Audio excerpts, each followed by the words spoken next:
So, unfortunately in America, it is very clear that political violence is soon possibly might become the norm. Hopefully not. What it should be is political discourse.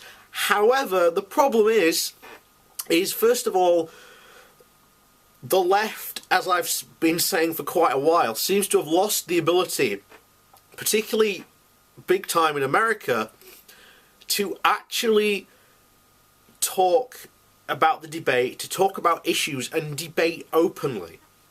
The right, on the other hand, have always been about talking points and spewing them, and the problem is they haven't changed.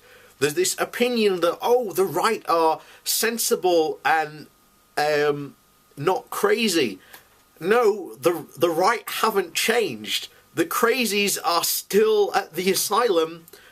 They've just changed their name to alt-right. And again, I've talked about in the past, and I'll go over it quickly, the internet magnifying glass of where you have someone might say something crazy of a small channel to about 100 people. The problem again becomes when you get larger channels like Sargon, who then amplify this, who, as I said, shine a magnifying glass and make the problem bigger than it looks.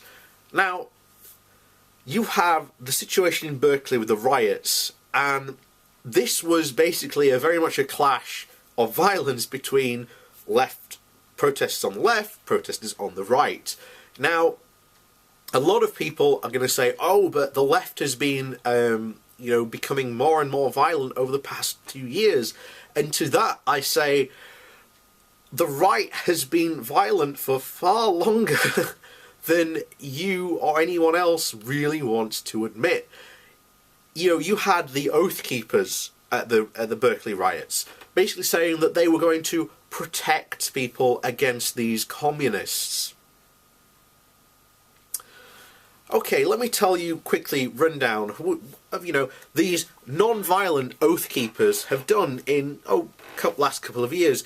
For example, the Bundy Ranch incident, a guy who was breaking the law and owed the government a lot of money. These guys decided that they were going to defend him with guns. You then have them breaking into a Department of Land Management facility and taking it over, and again creating a standoff with police. Yeah, and I guarantee those are just the two of the higher profile ones, but I guarantee you could find more.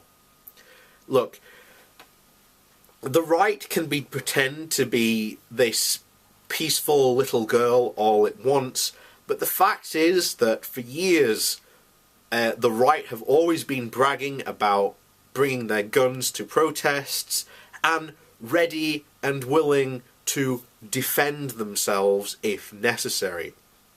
Now, unfortunately, you have the left who have now, particularly in the, Antifa, shall we say, has now made it to American shores. And, quite frankly, the Antifa in America is, it looks like a church picnic compared to the Antifa you get in Europe, who, how shall we say, literally wouldn't take any prisoners. I have covered Antifa before, and let me put it this way. What would have happened was these protesters would have come up to the Black Bloc, start pushing, they would have been grabbed, pulled into the block, and then, shall we say, just pushed through and come out black and blue. And of course, he didn't do anything, officer, he just fell down. That's what Antifa in Europe would do. However, the tactics in what appeared to be in America haven't yet got to that level.